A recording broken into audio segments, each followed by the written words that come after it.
बिस्मिल्लाहिर्रहमानिर्रहीम, अस्सलाम वालेकुम। मैं हूं नोमान खान और आप देख रहे हैं मेरा फेसबुक और यूट्यूब चैनल।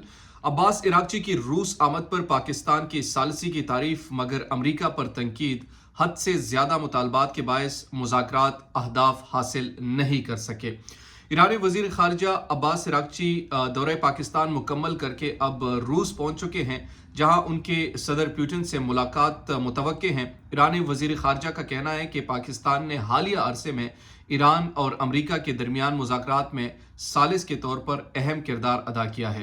ताहम अमरीका की जानिब से हद से ज़्यादा मुतालबात के बायस मुज़ाकरात अहदाफ हासिल नहीं कर सके। अब सवाल यहाँ पर यह है कि इराक्ची का दौरा पाकिस्तान मुकम्मल करने के बाद अब रशिया वो जा चुके हैं, जहाँ पर वो सदर पुतिन से मुलाकात करेंगे। उस मुलाकात की अहमियत और नोयत बहुत अहम है, और उसकी वजह यह है कि एक तरफ जहां अमेरिका और ईरान की एक टसल चल रही थी, उस बीच में ये दावे किए जा रहे थे, बल्कि कुछ ज़राए का तो ये भी कहना था कि अगर ये जंग शुरू हो जाती है तो बाकायदा तौर पर इसमें चीन और रशिया भी पार्टिसिपेट करेंगे, और हो सकता है कि वो अमेरिका के लिए फिर दर्द सर बन जाए। आज जब उनके मुतालबात अमेरिका ने ईरान के सामने जो मुतालबात रखे हैं मुज़ाकरात के लिए, वो पाकिस्तान से उन्होंने पहले ही डिस्कस किए हैं। अब चूंकि इराक्ची दौराए रूस पर है, वहाँ उनसे वो डिस्कशन करेंगे, वो बातचीत करेंगे इस तमाम तर नुकात पर जो नुकात अमेरिका ने उनके सामने रखे हैं। अगर वहाँ से इनको अप्रूवल मिल जाती है या किसी भी तरीके से एक दूसरे के साथ ये मुज़ाकरात करते हैं और रूस जो है उनको कहते हैं कि ये मुतालबात आपने मानने हैं, ये नहीं माने, तो फिर एक और डिबेट शुरू हो जाएगी, और जाहिर सी बात है फिर अमेरिका के लिए बहुत मुश्किल हो सकता है। दूसरी तरफ पाकिस्तान की अगर हम सूरत हाल का जायज़ा लें तो इस वक्त ख़ास तौर पर सुहेल आफरीदी की बतौर वज़ीर आला चैलेंज करने के लिए शेर अफजल मरवत जो है वो मैदान में आ चुके हैं। और शेर अफजल मरवत का कहना है कि मैं खान को कहा गया है कि अब साइड लाइन कर दो। मैंने खुद खान को आज तक, यानी शेर अफजल मरवत ने ये अपने ट्वीट में कहा है कि खान को कहा गया इसको अब साइड लाइन कर दो। मैंने तो खान को आज तक नहीं छोड़ा, आज भी खान के साथ हूँ। मुझे खुद साइड लाइन किया गया है, मुझे हज़ारों आफरें हुई, वजारतों की आफर्स हुई, मगर मैं पश्तून हूँ, ज़मीर का सौदा नहीं किया। मौजूदा लीडरशिप के होते हुए खान रिहा नहीं हो सकता। खान की रिहाई के लिए जो कुछ करना चाहिए वो ये लोग नहीं कर रहे। एक तरफ शेर अफजल मरवत ये कहते हैं कि मैं इमरान खान के साथ हूँ, दूसरी तरफ वो ये कहते हैं कि मैं सुहेल आफरीदी की बतौर वज़ीर आला जो है वो नामजदगी में चैलेंज करूंगा।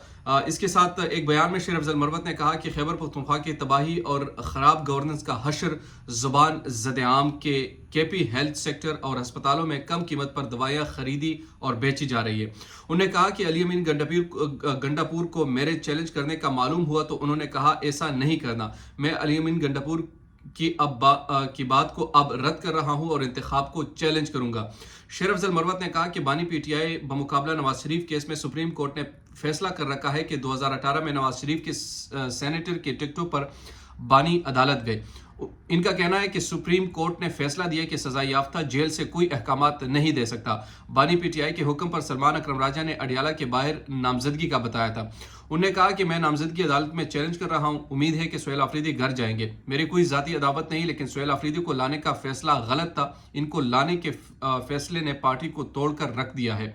शेर अफजल मरवत ने कहा कि सुहेल आफरीदी पार्टी की मुजाहिमत की ताकत को निचले मकाम पर ले आया है। वो चंद माह में मजीद रहा तो पार्टी तिनकों की तरह बिखर जाएगी।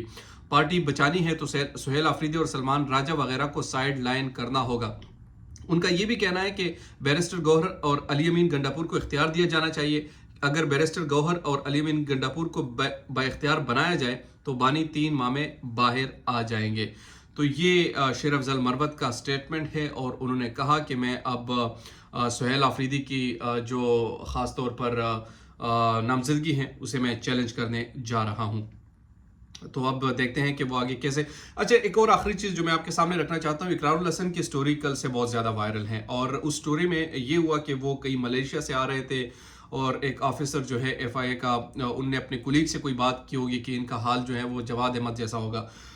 इकरारुल हसन के हवाले से मैं आपको एक चीज़ बताऊं, एक ज़माने में जब ये प्रोग्राम सरेआम करते थे इस्लामाबाद में, उन्होंने एक छापा मारा था और वो रिहैब सेंटर पे मारा था।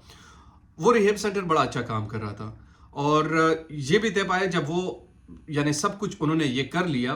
اس کے بعد کیا ہوا, پروگرام سب کچھ ہو چکا تھا ریہیب سینٹر میں, ان کو کوئی شواہد نہیں ملے کہ کوئی غلط کام یہاں پر ہو رہا ہے. اس کے بعد جب پروگرام انہیں ریکارڈ کروایا تو اقرار الحسن نے اس شخص سے یہ کہا کہ آپ کا ٹھیک ہے, ہم نے دیکھ لیا, ہم اس پر معذرت چاہتے ہیں اور یہ پروگرام آن ایئر نہیں جائے گا. اس کے باوجود وہ پروگرام آن ایئر گیا. آن ایئر ہونے کے بعد اس شخص وہ عدالت میں گیا, اور عدالت میں جانے کے بعد وہ کیوں آن ایئر گیا, اس سے پہلے وہ بات چیت کر رہے تھے کسی طریقے سے کہ ان کے ساتھ کوئی ڈیل بن جائے, تو اس طریقے سے یہ بلیک میل کرتے ہیں جہاں پر کیمرہ اٹھا دیا. اب کل یہاں پر صرف اور صرف اس نے یہ کہا کہ اس کا حال جواد احمد جیسا ہوگا, اور اس نے واویلا مچانا شروع کر دیا. بھائی جان, تو پھر آپ سیاست ہی نہ کریں, آپ کو پھر سیاست میں نہیں آنا چاہیے. اگر آپ لوگوں کے اوپینین کو برداشت نہیں کر سکتے, اگر آپ لوگوں کے اوپینین کا رسپیکٹ نہیں کر سکتے, پھر آپ کہتے اچھا اس ایک وردی والے کے خلاف تو آپ چونکہ وہ ایف آئی آئی کا تھا آپ نے کر دیا. یہ پاکستان میں جو کچھ ہو رہا ہے, جس طریقے سے لوگ کے الیکشنز کو چھینا گیا, جس طریقے سے یہاں پر بدیانتی کی گئی, جس طریقے سے یعنی آپ نام صرف لیں کہ کس طریقے سے ہمارے لوگوں کو زد و کوب کیا گیا اور کچھ نامعلوم وردی کی جانب سے, اس پر آپ بول نہیں سکتے. تو میرے خیال میں ہر انسان جو ہے اپنے سے کمزور طبقے والے کو زد و کوب کرنے کی کوشش میں لگا ہوئے, اور اقرار الحسن نے بھی وہی کام کیا. تو یہ 3-4 اہم چیزیں تھیں جو میں نے آپ کے سامنے رکھی. دیجیے نعمان خان کو اجازت. اللہ نگہبان.